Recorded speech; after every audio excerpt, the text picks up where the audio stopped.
Om Shanti. It's nice to see Baba's children all over the world having come to Madhuban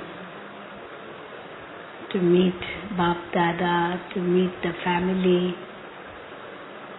to be at home in Madhuban, because Madhuban is the home for all Brahmins.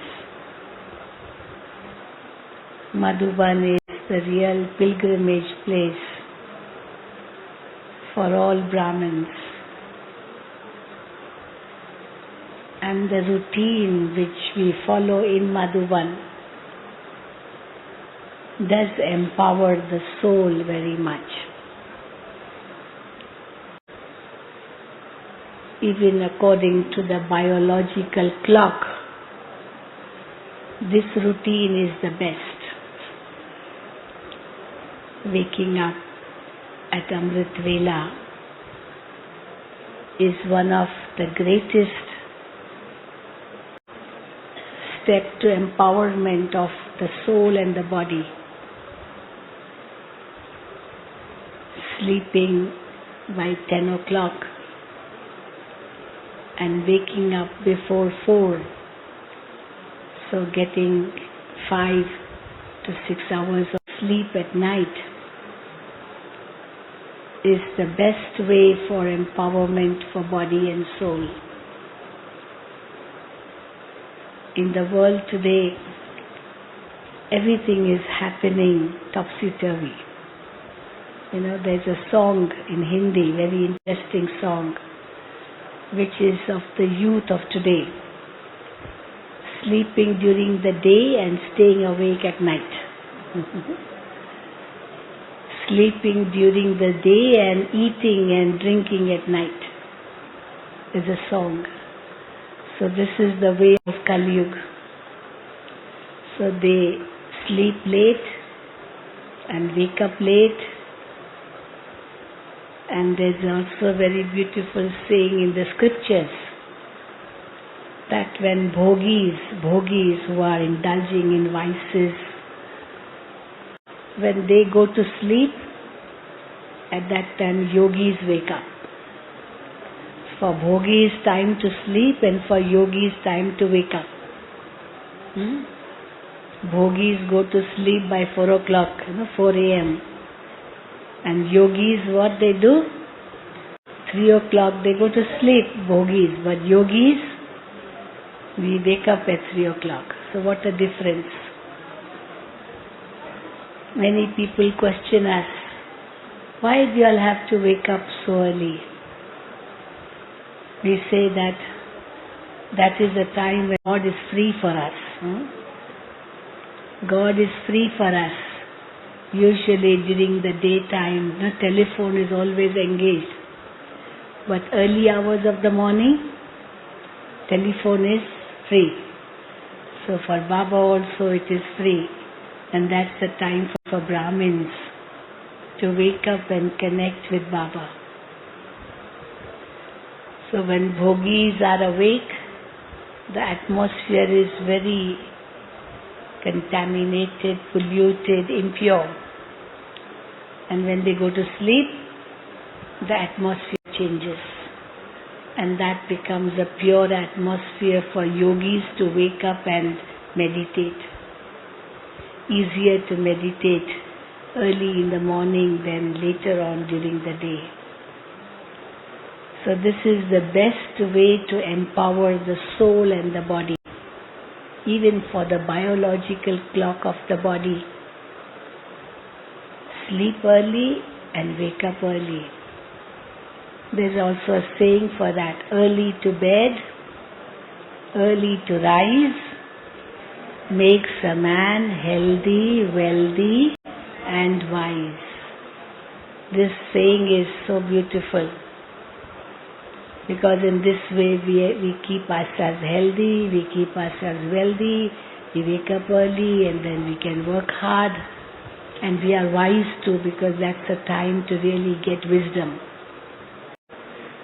even during the whole cycle, we say golden age is the best time of the cycle.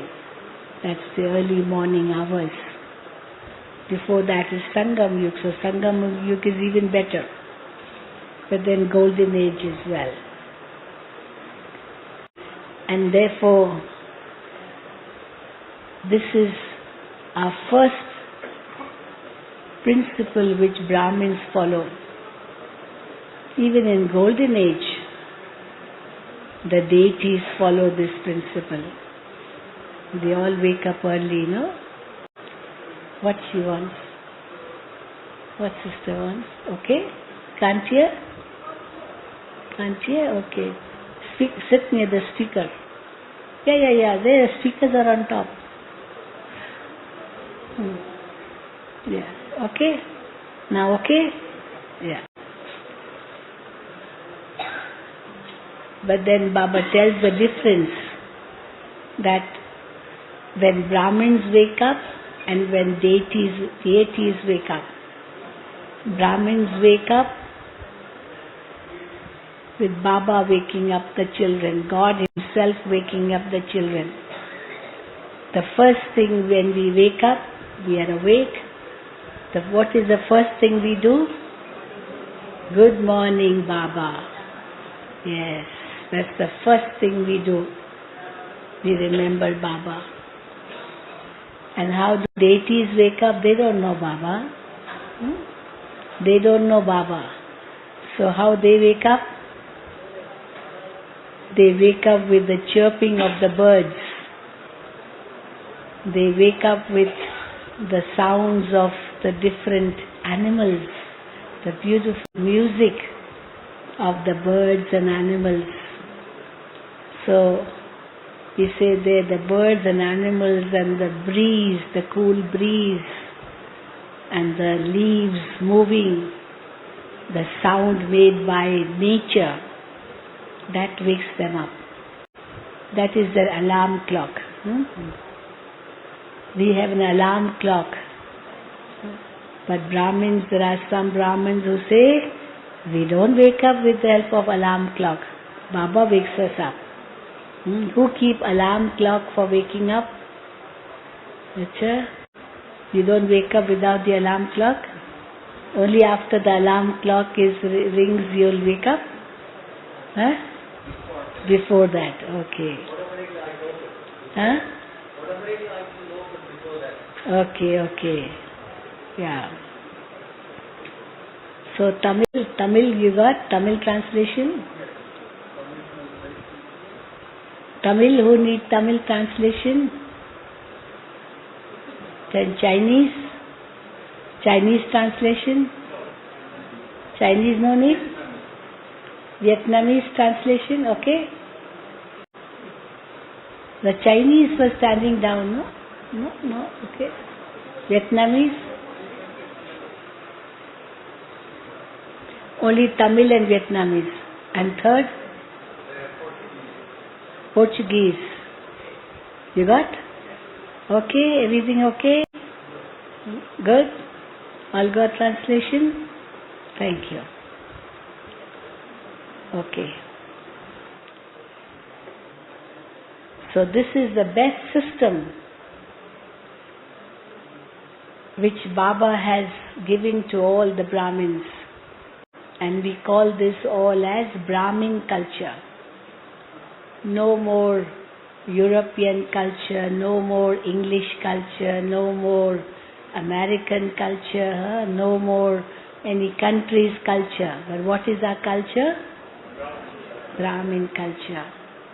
Because we are becoming deities, so whatever will be the culture of the deities, that's what the Brahmins have to follow. And we Brahmins then become deities and then we continue with the same culture.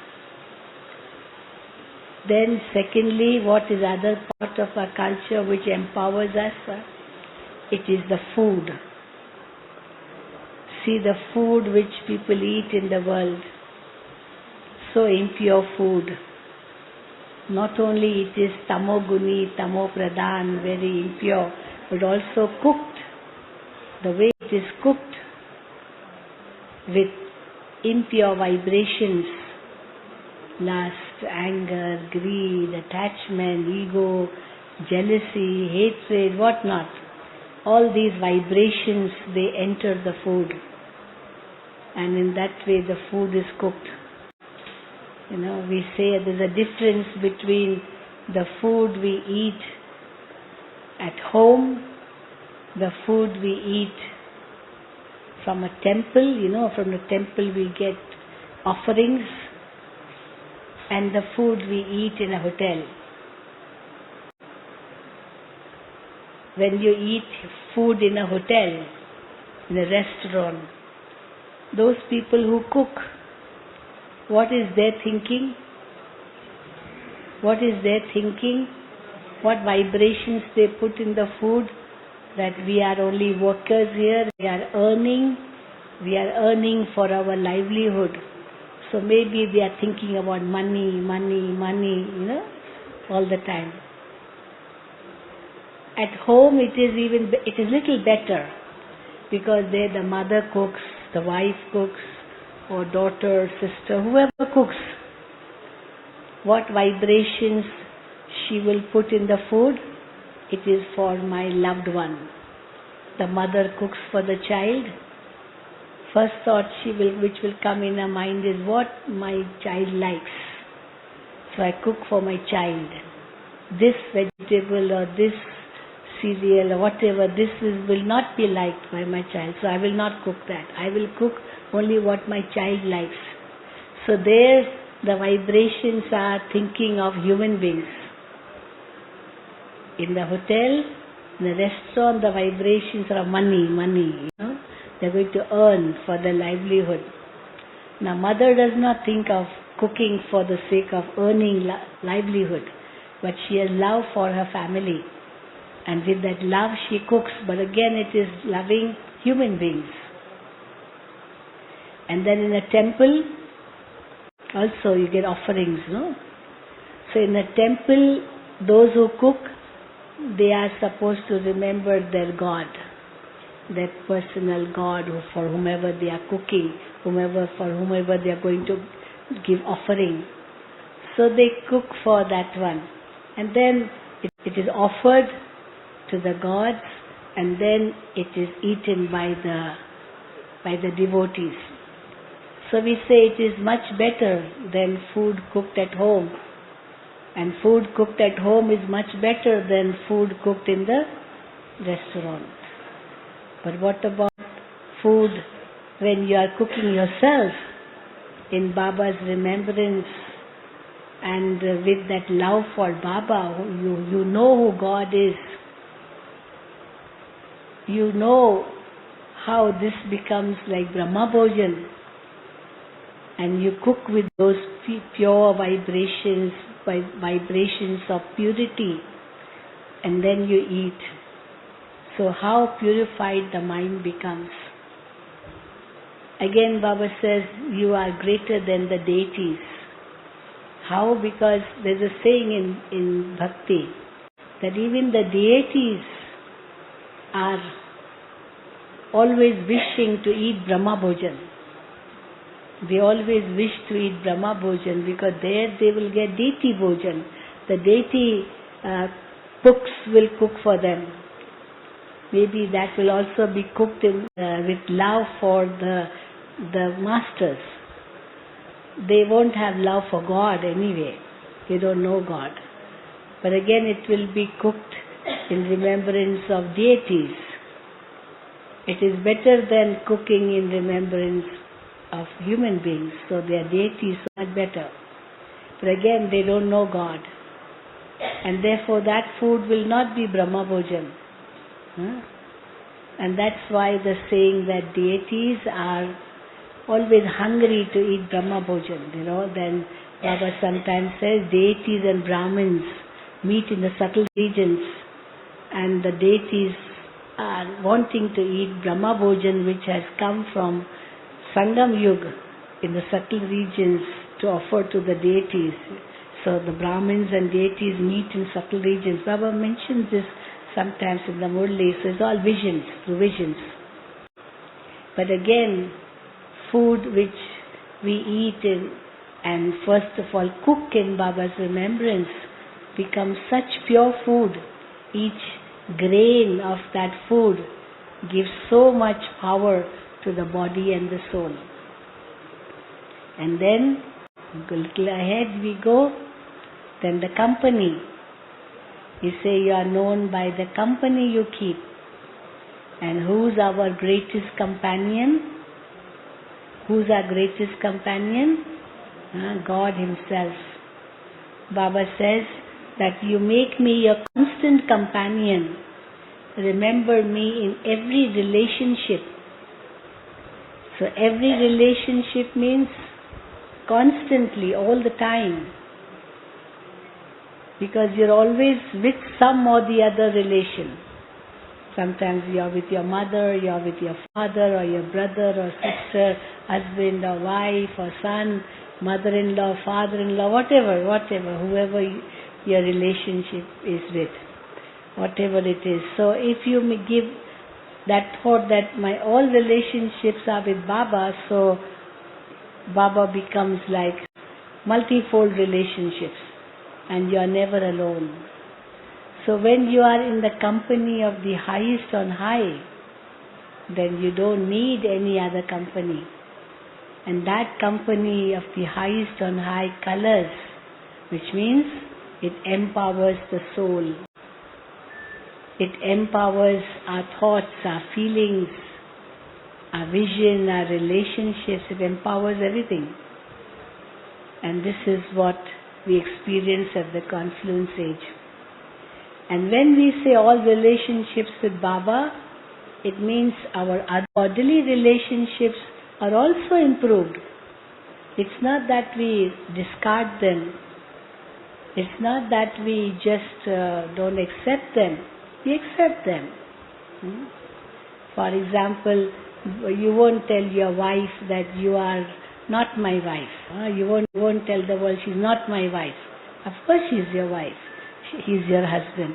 So you have to accept, yes, we are husband and wife. But internally, you have the feeling that Baba is my husband of husbands.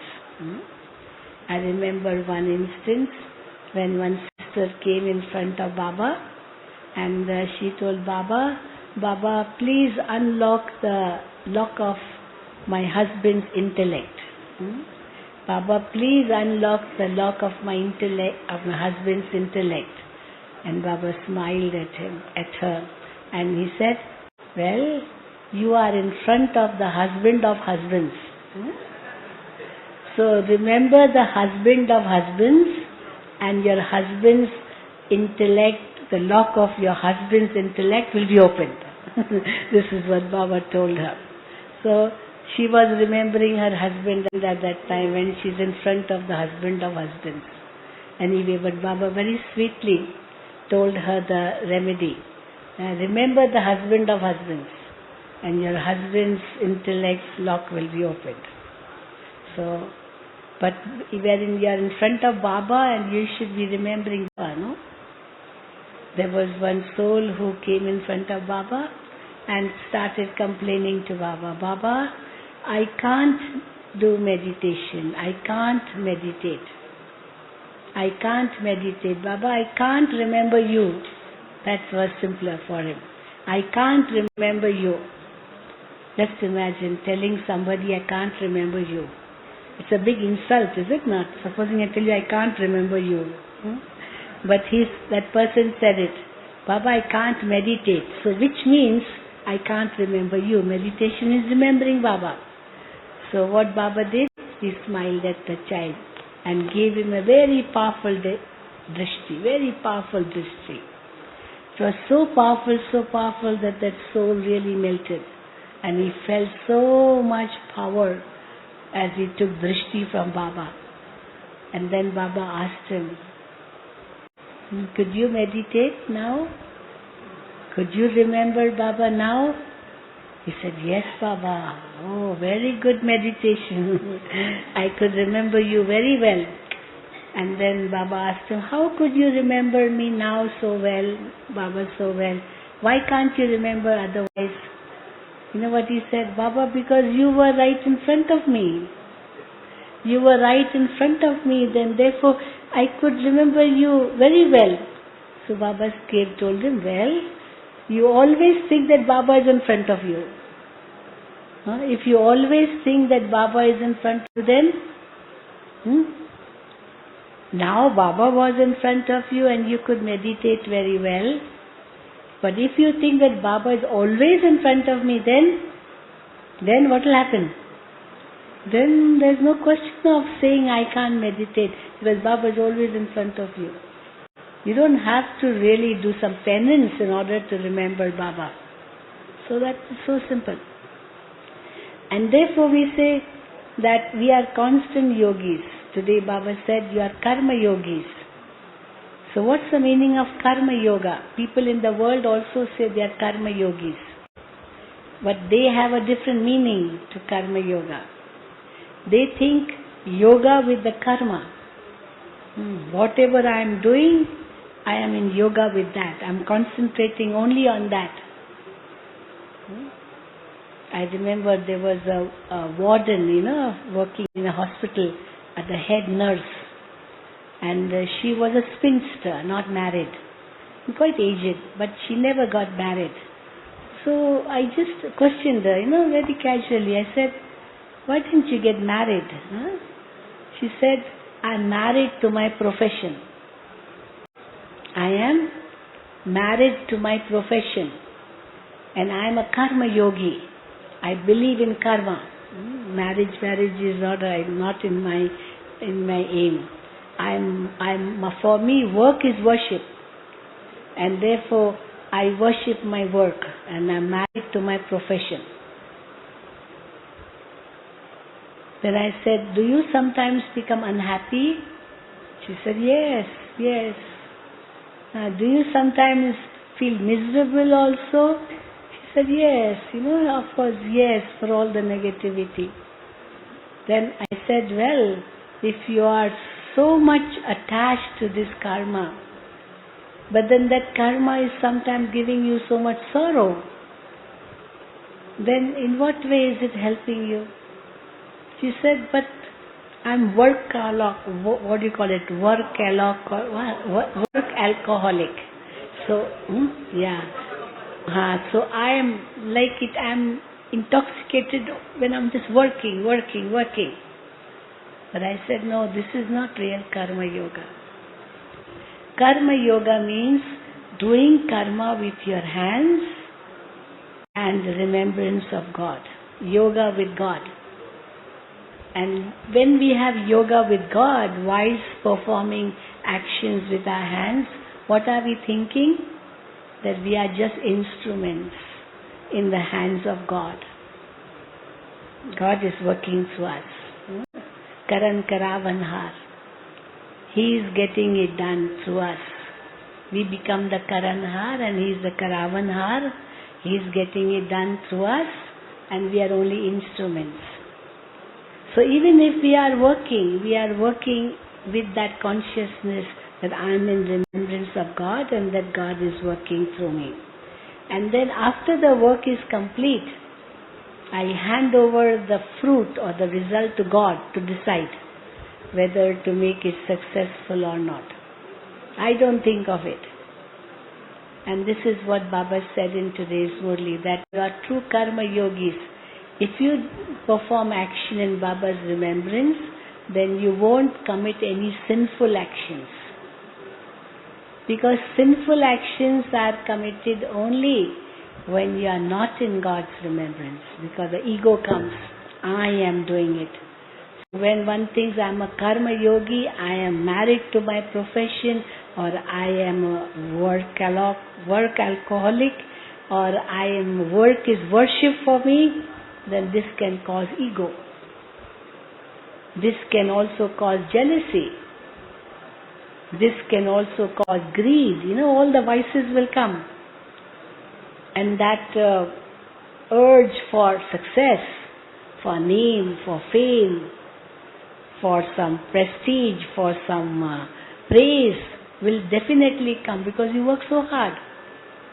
And then if somebody by chance tells you, oh, you are so lazy, supposing you have worked so hard and somebody starts, giving you that comment, you are lazy, how will you feel? How can I be lazy? I work so hard and you call me lazy. So I will not like it. I will feel insulted. Because I am so attached to that karma. And I will not like if I get any insult. But if I am doing that karma in Baba's remembrance, with that lightness, and even if somebody tells me you are lazy, but internally I know I am not lazy. I have my self-respect. I am easy, no doubt, but I am not lazy. Because in today's world the definition of easy is like lazy. Because if you are easy, people will think he is not doing anything. He is so lazy. Because if one is really working, he should be stressed. That is called really working. And if he is not stressed, then they'll think he is lazy. So big difference between easy and lazy, but people today consider easy to be lazy.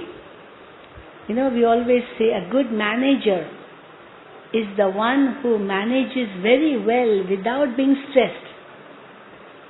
Because he knows how he has to distribute his work. And everything is working so well and he's so easy. He has managed everything well beforehand. He's far-sighted.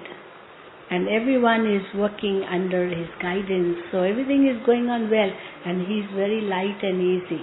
He's giving respect to everyone. He's managing very well. And he can stay easy. Why not? That is what we used to see in Dadiji. Dadi Prakashmani. We would always see her to be very easy. Of course, so many thousands of centers to look after. So many students. So many Baba's children. So many teachers, surrendered teachers. And once there was a media conference and one media man asked Dadi, you have so many centers to look after, how much news must be coming to you, so many problems. How do you stay so easy? How do you stay so easy? So the first question was that, do you get sleep at night? She said, why not?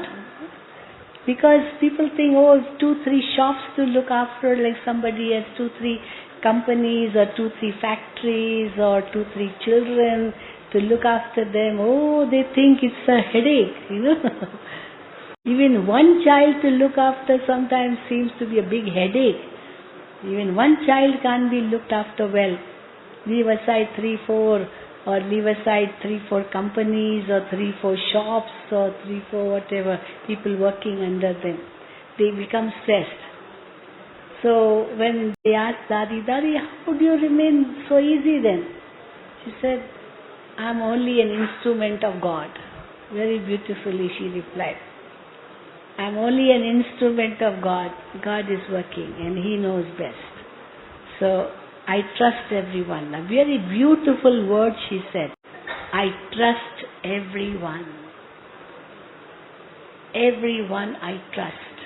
Usually why we get stressed out? Because we don't trust anyone. I've given him work, I don't know whether he will do it or not. A big question. I've given him work, I don't know whether he understood what I told him. So whether he will do it or not, whether he understood or not, or sometimes I don't know what will be the result of what he will do. So you're always questioning, you're always having doubts, and that is causing all the stress. But even if something doesn't work well, doesn't matter. Trust that person, and he will do it. So in this way you can stay easy. That was what Dadi used to do. And therefore she could be very easy. Many people question us, how do you find time for everything? I said, why not? Whatever you are doing, do that well. Do that well. Usually what we do, we are doing something and then thinking of something else. Doing something else and thinking about something else. And this is what makes us stressed. So whatever you are doing, do that well. Like in a computer, you have to open just one file at a time. If you open many, many files, and then you want the file you want to work in, again, that the whole computer will get hung up, because it doesn't know what to open. You have tried to open so many files. So it will get hung up. Again you'll have to switch off and then again switch on and again. So why not open just one file? Why do you have to open so many files? Because we are interested in everything. So we are doing something, then we think of something else and then go to that and then go to the third, and then it is so confusing. And that's where we get stressed. But when we say easy, it doesn't mean lazy. Lazy people are different. I'll do it tomorrow. Doesn't matter. But Baba says what you have to do tomorrow, do it today. And what you have to do today, do it now. Because tomorrow never comes. Does tomorrow come? Does it come? What do you think? Why tomorrow doesn't come? Why tomorrow never comes? Because that tomorrow becomes today, no? You can't say that this is tomorrow, can you? Tomorrow never comes because it turns into today. So where's the question of tomorrow? Today is not tomorrow. Somebody very interestingly asked a question that you have two files. On one file it is written important, and on the other file it is written urgent. Which file will you open first? Urgent or important? Yes? Urgent or important? Not important? Urgent is more important than important? Huh? Pardon? Urgent is priority. But the question is, why did something become urgent? Because you did not give it importance. Why something becomes urgent? It was actually important. But you did not give it that much importance. That is why it became urgent. Is it right? So nothing is ever urgent. Everything, if it was actually important. But you did not realize its importance. And therefore, you thought you made it urgent. And then when it's urgent, you will do it with stress. Important, then you will do it with a responsibility. So why do we get stressed? Because we postpone. We postpone and then make it urgent. So nothing is really urgent. But it is our laziness which makes it urgent. But it's not easiness which makes it urgent. Easy is not lazy. Easy means you are doing everything in its right way, in the right time, in the right manner, with that efficiency, with that concentration. You are giving all your energy in that. But along with giving your energy, you are getting that extra energy from Baba, because you know that you are only an instrument of God. So you become very light, and everything which happens so easily. We don't even have to regret afterwards, or we don't even have to think of it afterwards, because very often after doing the work we think, I don't know whether it was right or not, I don't know whether I'll get success or not, I don't know whether it will work or not. All these questions come. But if it was done in Baba's remembrance, then it's definitely right. It's definitely good. It's definitely going to give us good results. It's not going to be something which is wrong. And then that makes us easy as well as efficient. And this is called empowering the self. In this way we empower ourselves. So Baba has given us right from morning till night different activities. And in those activities, if we keep Baba in front, then we get empowered so easily. Even when we're eating our food, Baba, you come and eat first. You are offered to Baba. Even drinking water. Anything I do, first offer it to Baba. Anything I do. So Baba is remembered first. And then it becomes so easy to do because Baba will be there as your backbone, always helping you. He has thousands of arms to do. I may have just 2 hands. So how do we empower ourselves in our systems which we follow during the day when we are really working as good karma yogis? So karma yoga does not mean being attached to the karma. Karma yoga means hands are doing the actions, but the mind is connected with God. Some people say that if my mind or intellect is not concentrated on what I am doing, I'm remembering Baba at that time, then I can't do the work. Baba says that work may be just 1%. Okay. And 99%? 99%? Do we have to use our head all the time in that? You're cooking, you're driving, you are washing, whatever. In that, how much brain have you to use? How much? Do you have to use much brain? Because it's a daily routine. You are doing it every day. It's not a new thing. So system which you are adopting every day, you are doing it every day. So it becomes a routine. No, it's nothing new. So you don't have to use your head in that all the time. And you can definitely remember Baba was doing it. Yes, so in some we may need to use our head.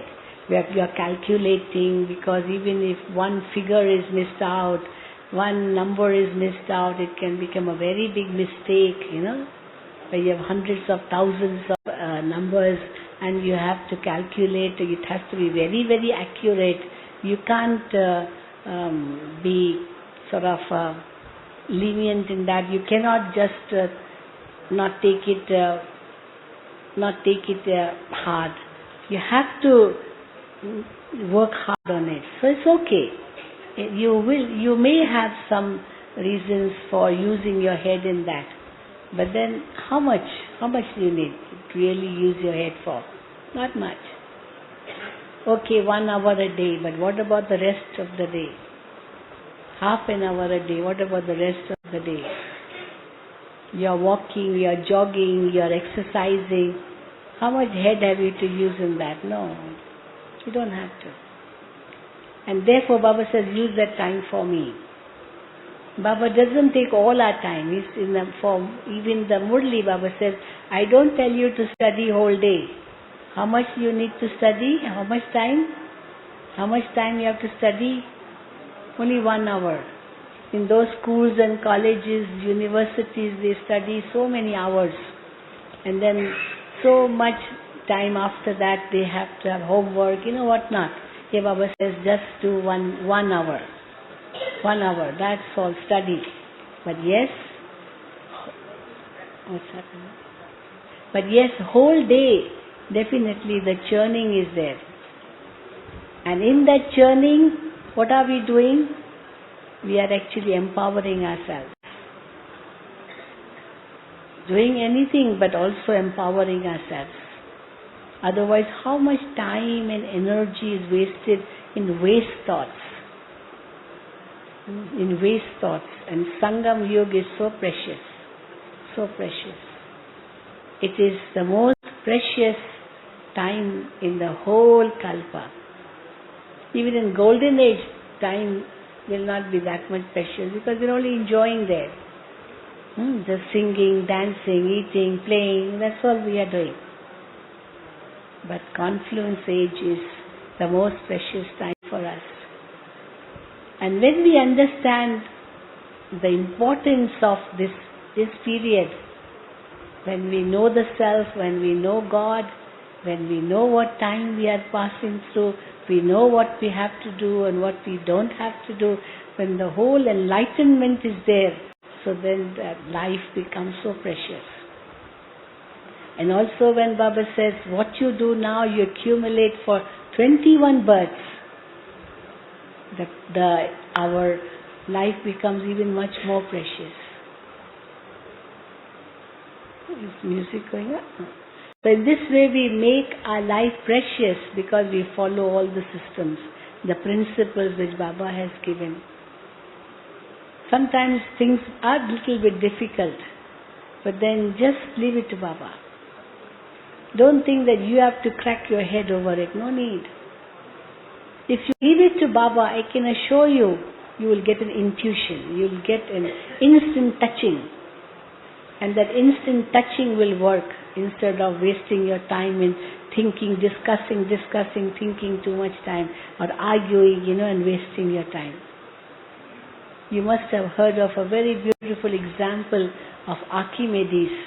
Archimedes was a big scientist, and he was discovering, he was doing some experiment that when you put an object in water, why does it become light? Why does it become, how much weight does it lose when you are putting an object in water? And he couldn't understand. And then one fine day, he jumped into a tub, and he just went in it, and he became so light. And then he said, it is maybe the weight of that object which was put in the water, that much if you minus, that much minus becomes the weight of that object when put under water.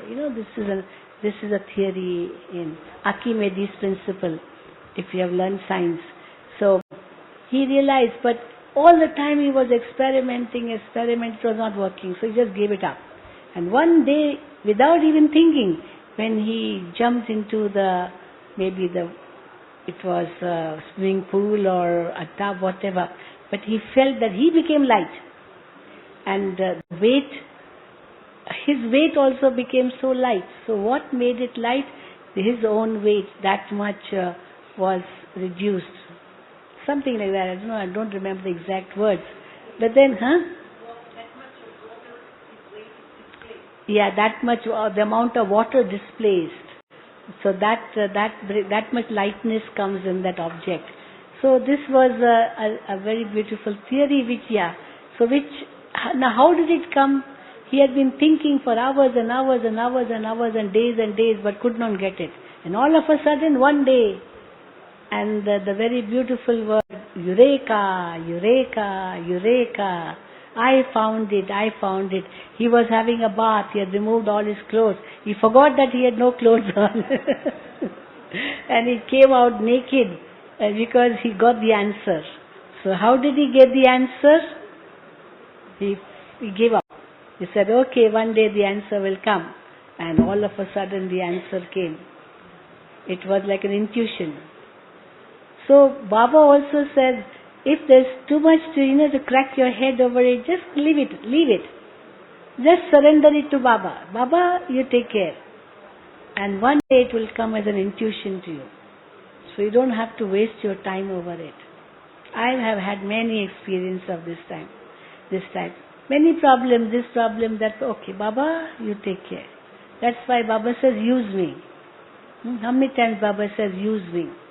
We sometimes show those dustbins. There's waste paper baskets for the dustbins on the road. Use me. What does that dustbin want? It wants all our rubbish, all our garbage. So those garbage cans, they say, use me. So Baba says, whatever garbage there's anything, just give it to Baba.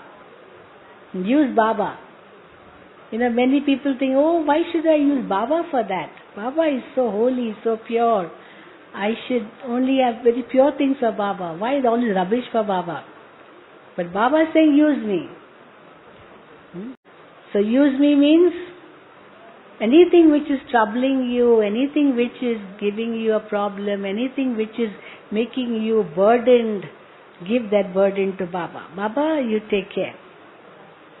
And how Baba will take care in such a beautiful way. I sometimes give an example. I don't know if that much in the West, but at least in India, when you come out of the train and you have so much luggage, and you can't carry all that luggage with you. Now, of course, you have those wheels and you can carry your suitcase. But in earlier days, there were no wheels. You had to carry. So it used to be difficult to carry. So there are coolies, coolies dressed in red clothes, and then they say, give your luggage, I'll carry for you. So one day I gave that luggage to him, one big suitcase he put on his head. He said, give me another one. I had a few. And there were few people over here. Give me another one. And I said, how much will he carry? He said, give me. One here. And I don't know how he carried. And I was feeling sorry for him because he was carrying so much. I said, no, give, I will carry some. He said, no, leave it. But then I forced. I told him, give me. So he gave me one. And also it was, not very heavy, but I took it. And I started carrying. And he was running, and I was carrying that. So much behind him. And he was running with all that heavy luggage on his head. And he could have carried even that. No, but I told him, no, I will carry. And I was, behind him, quite a distance behind him. And he would have carried even better. So I asked him, why you were saying, give me? He said, it is not the luggage which is heavy for us. We don't find it heavy. On the contrary, we want to balance. So if I have some luggage here but not here, then it is difficult because I will be moving this side. So I need here also. Then I can walk straight. I can run straight. No, this was his imagination. But we think he is carrying so much luggage, I felt sorry for him. So we think, Baba, we give Baba so much problem, so much this, we tell Baba this, we tell Baba that, and there are so many children of Baba, and each one is telling Baba his problem. So such a big problem, headache for Baba. Okay, Baba, I will not tell you my problem, I will solve it myself. Now, which is better? Solve it myself or give Baba? Because he will not find it a burden. We will find it a burden. For him, everything is so easy. Because he is Trikaldarshi. See, Baba knows the three aspects of time. And these three aspects of time in front of him as if it is like the present. We see only the present. We don't see the past. We don't see the future. But Baba sees all the three aspects of time. And he knows what is best for me or for anybody else. Therefore, I don't even have to question. I don't even have to have stress. Just give it to Baba and become light. And Baba says, you don't use me and therefore keep the burden on yourself and then become stressed. So this also is like disobeying Baba. But it doesn't mean that, okay Baba, you do, I will do nothing. It's not like that too. Baba says, I help those who help themselves. Keep the courage and I will give you the help. So courage is the first step. Then comes the help. Some say, Baba, I don't have courage. You give the help but you also give me courage. Now courage you have to keep because you have to reap. Baba is not going to reap the fruit of your karma. You have to do the karma. So the karma of courage is at least important. And with that courage comes the determination, what Baba said the other day. So with the courage and determination you get the strength and you take one step forward and then Baba comes 100 steps towards you and gives you the help. And you won't even realize how easy it became and you could finish that problem so easily. But first step is courage and then determination and then the help comes automatically. But we ask for help and determination and courage all from Baba. Then Baba says, this is not karma philosophy. Karma is you take the first step. Okay? And then we'll surely be empowered. Sister Pavitra, you have brought something? Any questions? No. Yes? Okay, maybe they can ask. Huh? You want to sit and question them? Anything you want to ask? Do you have any question for Shiluben? Can you come to the front and ask her? Sister, sometimes it becomes difficult to follow all the principles, especially for Amrit Vela, when we have the official stress, we have long working hours. So even if we stress out ourselves to get up Amrit Vela, the sleep gets disturbed, and then on the next day work gets disturbed. So how to maintain the balance between the two at those times? Yeah, I've seen actually this is also in our mind that I need some more sleep. I think even if there are just 2 hours of sleep, good sleep, very deep sleep, it sometimes becomes enough. This is what I believe. Just 2 hours enough. Baba, just you, another sleep in your lap. And just 2 hours, this can give the sleep of even 6 hours. It's all in our mind. Oh, I did not sleep much. I had so much heavy work. I had to work so hard. I could not rest. And these thoughts make you want to sleep more. I think this is my experience. See what Mama used to do. Mama would sometimes sleep at midnight. But next day she is awake. She's awake at 5 before 4. And when Mama is, Mama, you slept so late. And how you woke up so early again? Mama would say, this is my appointment time. This is my appointment time. How can I sleep at my appointment time? And Mama would give an example. Supposing you have to catch a flight which is at 4 o'clock in the morning. What will you do? What will you do? Huh? Will you go to sleep? Doesn't matter if I miss my flight. Doesn't matter if I miss my appointment. No. Appointment time. Flight time. So that time is very important even if I have slept late. Okay, the next day you can compensate for it. Sleep earlier. No, it's not that every day is like that. Maybe one day. So if that one day is there, and then even if during the day you have been light, but the thought comes, oh, I didn't sleep much last night. I worked so hard yesterday. I did this, I did that. Those thoughts make you heavy. If you don't think, then nothing is there. See, the body is working all 24 hours, let me tell you. Does the body sleep? Your heart is working all 24 hours.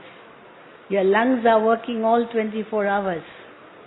Your blood circulation, all the systems in the body are working all 24 hours, no?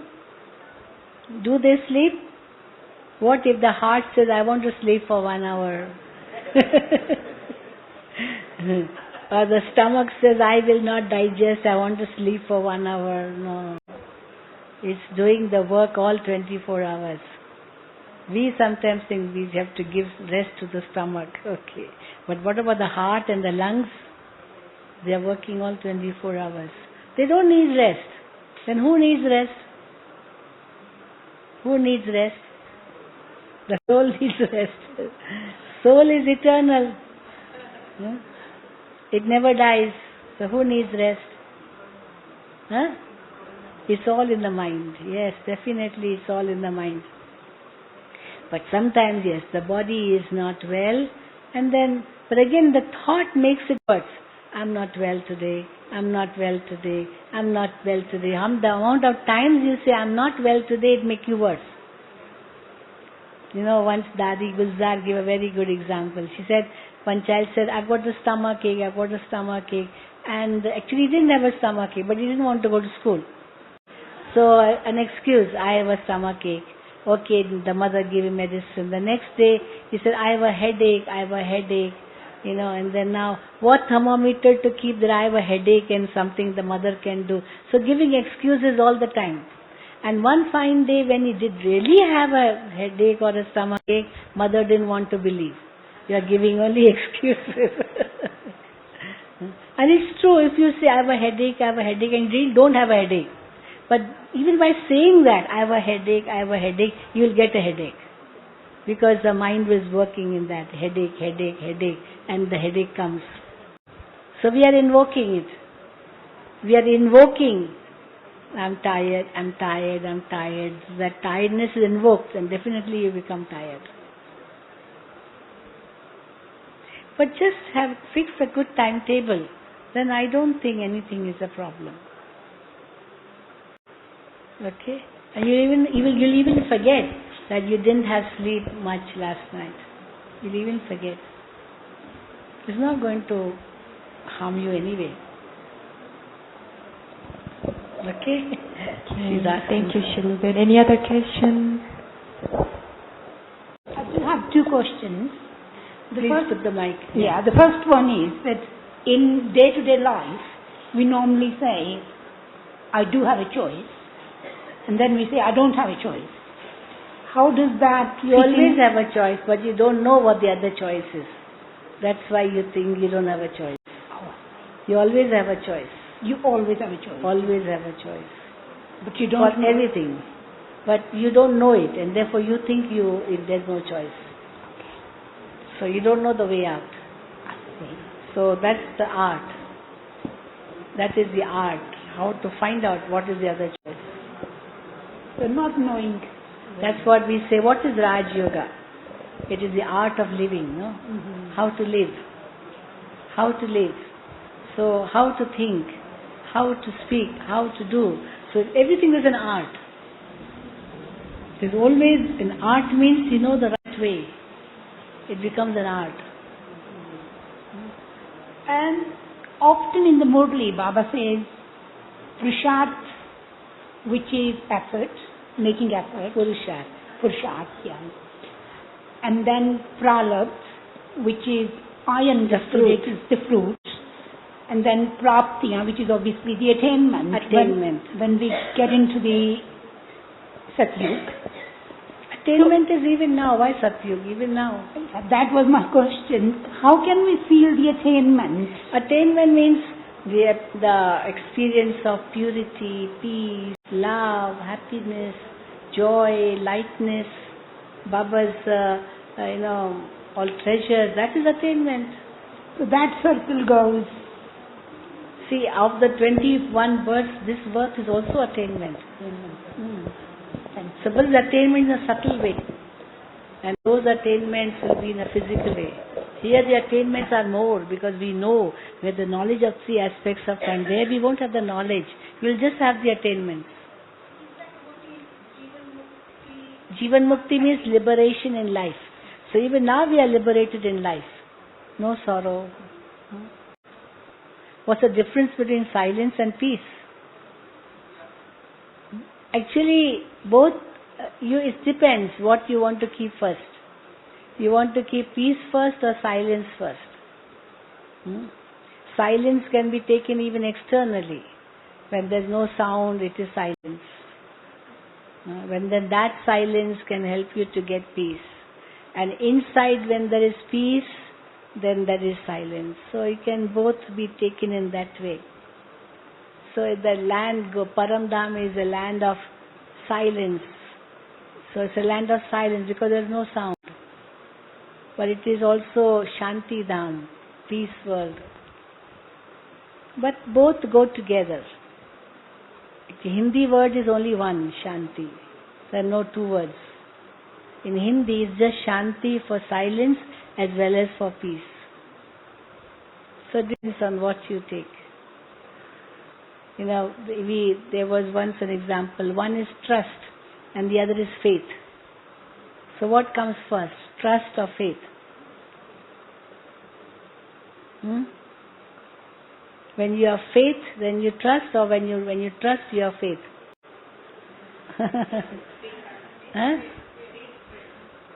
Faith leads to trust. or trust leads to faith? Faith leads to trust. See? When you have faith, then you trust. When you trust, then the faith comes. No? So both go together, no? That is why silence and peace go together. You can take it either way. Pardon? Yeah, some say joy, khushi. So these are different words. You play with words. You can play with words, but of course what is needed is the experience. So I felt so silent inside, so peaceful inside. So both go together. Okay? Yes? Anything else? You have a question or you want to share an experience? No, I will. You have to wait. Let me tell you that. It's a surprise. No, I wanted to check with you. Some experiences of with Brahma Baba or Mama you had with the, because our Yagya has grown so much over the period of such long period of time. We are in 2017 and you came in 2016. So if you can some kind of briefly give us times of Mama and Didi and Dadi Prakash Mani. Some brief, if you can give us just glimpses. Well, of course, the Yagya has grown from nothing to everything. Yes, definitely it has grown. It is my fortune. Yeah. I know, but then what the Yagya was during Baba Mama's time. But Baba used to say many things. Children, so many children will come, you'll have centers abroad, you'll do this, you'll do that. There'll be a queue from Mount Abu to Abu Road, and Mount Abu will become well known in the world. So we used to wonder, how will it happen? How will it happen? So whatever Baba said during Sakar times is now happening. So as it is happening, we are realizing how true Baba's words were. And we say how even the Murlis which we are receiving, they are so much, contemporary, means it is valid at this time. When Baba must have spoken, it used to be something like an imagination. Supposing Baba would say, children, so many children will come, you'll have a queue from Mount Abu to Abu Road. We used to wonder how. But now we have a big complex in Shantivan. When brothers and sisters come from Shantivan to Mount Abu, it is every fourth car is Baba's children cars.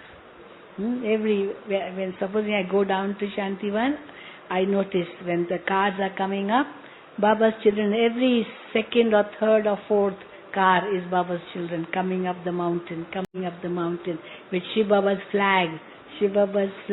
So, may not be walking up the mountain, but at least in a vehicle.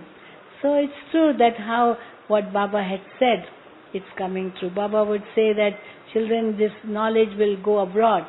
And the children living abroad, they will like this knowledge. They like the Trimurti. They will like the cycle. They like the Kalpa tree. They will like it very much. And we are saying how you are like it. No? In every center, there are such beautiful pictures of the Kalpa tree, of the cycle, of all these pictures with which you explain Gyan to others. And we used to wonder, how would it be possible? Baba would say that the double foreigners will come and awaken the Kumbhakarnas of Bharat. We used to wonder, how will they awaken the Kumbhakarnas of Bharat? And now we are saying, yes. When visitors come to Mount Abu, they come to Baba's home, they ask the double foreigners, oh, are you vegetarian? And they say, yes, we are vegetarian. Really? You live a pure life? Yes, we live a pure life. And these people are surprised, because they can't follow the principles, and double foreigners following the principles is definitely a big surprise for them, and their eyes are open. They say, if these can follow, why can't we? So that's how the Kumbhakarnas of Bharat are awakened. Because what they think is that they know everything. They have read the scriptures, they have so many gurus and this and that, they know everything. And because they think they know everything, they don't want to listen. And here the double foreigners, they are so thirsty to get the true knowledge, the spiritual knowledge, and therefore when they get it, they bring it in their practical life.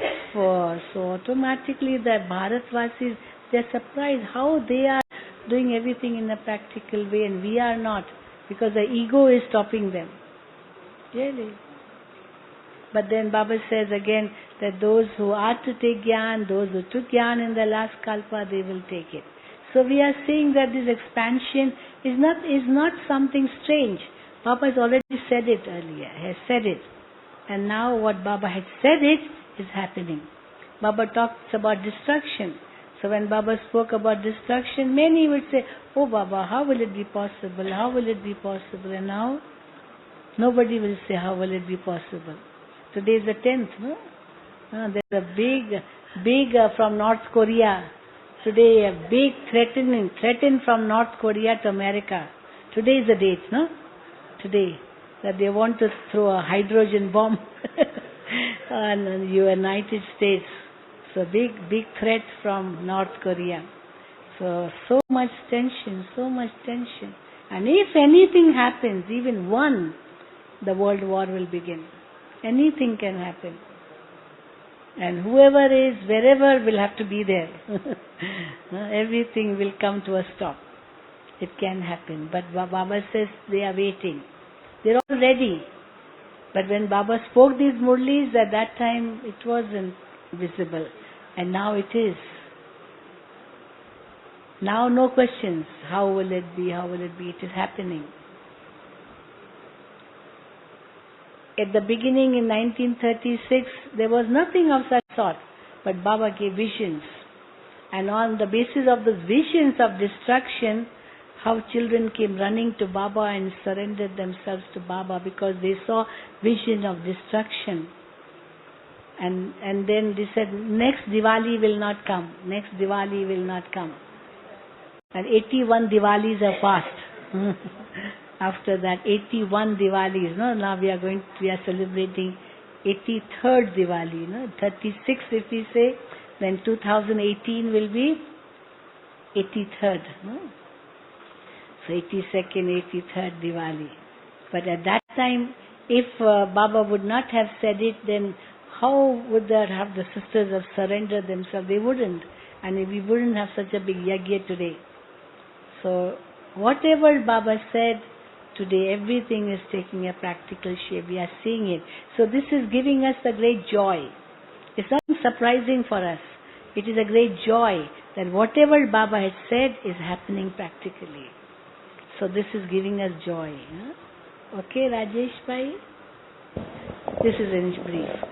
One more question. Someone raised the hands? No? But anyone has an experience. That Yeah, how you can come to share your he experience. surrendered or she surrendered to Baba, gave the problem to Baba, and how Baba solved it so easily. Okay, I'll share one experience and then I'll ask a question. The experience is when I was new in the knowledge, one of my friend was... You can keep your book down, no need to hold it. One of my friend was searching for data in the flash drive, in the data drive, and he couldn't get the data out of it because he didn't use that flash drive, the pen drive, for maybe 2-3 years. And he was trying to search the data. And he asked me, he needs the data from somewhere else, from some source. And I tried to search, I tried to get it from my friends, I couldn't get it. So my friend tried that flash drive 10 or 20 times, nothing was there inside it. So out of a sudden I just thought, Baba, do something, what is this? Just after 1 minute, within a minute, I got a call from my friend that he used the flash drive again and everything was there inside. So that was like wonderful experience. Yeah, it's a wonderful.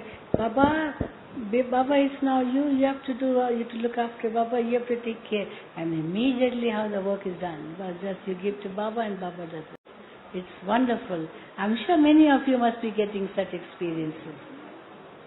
Very good. So that was like a magical moment. The question is,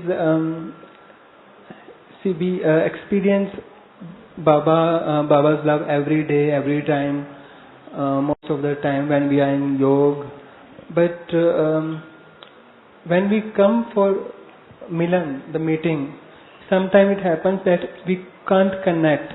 It gives a bit a disappointment that we have come so But so long. I think it is not disappointment. It is over expectation. Okay. Over expectation shouldn't be there. Be ready for anything. Be ready for anything, and that being ready is the right thing. Not over. Don't expect miracles. Baba doesn't do miracles. Baba gives us deep knowledge which we have to understand and absorb and become the embodiment of. So, because over expectation is one of the reasons. Keep a blank page, open space, open book. Understand?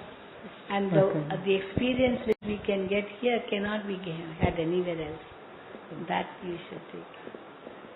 Okay? Yeah, that's true. So in place of expectation, we should have acceptance. Yes. And then go deep into that acceptance, and then the experience will come.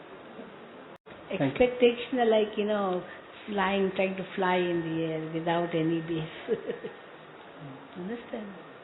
Why not? Just I am 2 years young. Just the first time I must been. Yesterday we went to see the Dilwara temple because Baba sometime explained about the Dilwara temple. I go around, look around, I didn't get nothing. All right, I go each one of yogi's statue and I didn't get nothing. I said, Baba, what do you say? I didn't understand nothing about that. Can you explain me? I always thought about that. This morning I wait for the bus coming to here. So one brother is coming close to me. I say, hello, how are you? So just talking. Then I say, yesterday I went to see the Dilwara temple. I didn't get nothing. So what do you mean that? He explained very good. Amazing. I have a good experience about all yogis open the eye and making their tapasya. That he explained about that. Then he explained about the Brahma Baba making tapasya. He created his kingdom and all the forces, Mahavir and Strider, and that's amazing explanation. I get it. That was answer. Just I get it here. That's a good experience. So you got the answer. Yeah, I get the answer. Om Shanti Shiluben. Yesterday I met a senior Brahmin and she told me Brahma Baba is already born. So on what basis does she say that? Who told you? One of the senior Brahmins who has been in many years in Gyan. No. What do you say? Why do people say that? Again, own imagination.